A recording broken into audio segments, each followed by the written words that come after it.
The Alternative Minimum Tax, or AMT, started as a simple idea: make sure wealthy taxpayers pay their fair share.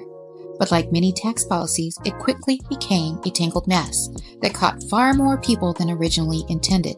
It all began in 1969 when Congress reacted to public outrage over 155 high-income individuals who legally avoided paying federal income tax in 1967. Instead of simply closing loopholes, lawmakers created an entirely separate tax system to ensure high-income earners paid at least a minimum amount. Before the AMT became law, Congress experimented with the minimum tax in 1966, applying a 10% tax rate on certain deductions used by high-income taxpayers. This was the precursor to the full AMT system. Initially, the AMT affected only a small fraction of taxpayers, but because it wasn't indexed for inflation, more middle-class earners got caught in its reach over time. By the 1980s, about 200,000 households owed AMT. By 2017, that number had exploded to 5.2 million. The AMT works by forcing taxpayers to calculate their taxes twice, once with the regular tax system and once under the AMT rules. If the AMT calculation results in a higher tax bill, that's what they have to pay. The AMT disallows certain deductions like state and local tax, SALT deductions, interest on private activity municipal bonds, or even the bargain element of incentive stock options.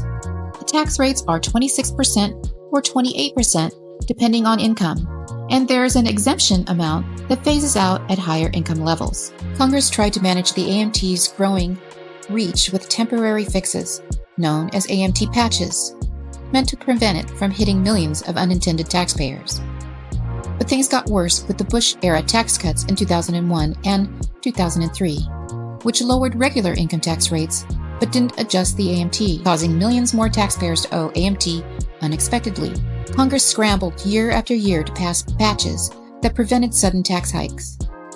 Finally, in 2013, lawmakers indexed the AMT for inflation, ensuring middle-class earners wouldn't automatically be pulled into its grasp just because wages increased. Then, in 2017, the Tax Cuts and Jobs Act made sweeping changes, raising exemption amounts and increasing phase-out thresholds, dramatically reducing the number of people affected. The percentage of taxpayers owing AMT dropped from 3% in 2017 to just 0.1% in 2018. Before the Tax Cuts and Jobs Act, 61.9% of taxpayers earning $500,000 to $1 million owed AMT. After the law passed, that number dropped to 2%. However, these changes are temporary.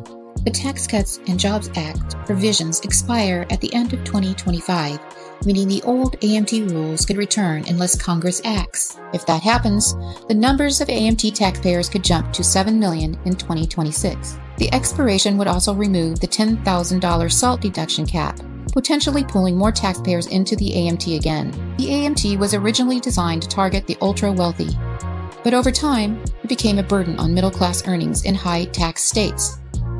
The debate over whether to repeal, reform, or extend the AMT continues, and with the 2025 expiration date looming, lawmakers will have to decide its fate soon. Despite decades of tweaks and adjustments, the AMT's original purpose, to prevent tax avoidance, has remained the same. The key question now is whether it will continue to exist in a current form or undergo another major overhaul. Thanks for watching. If you liked this video, please like and subscribe. I'll see you next time.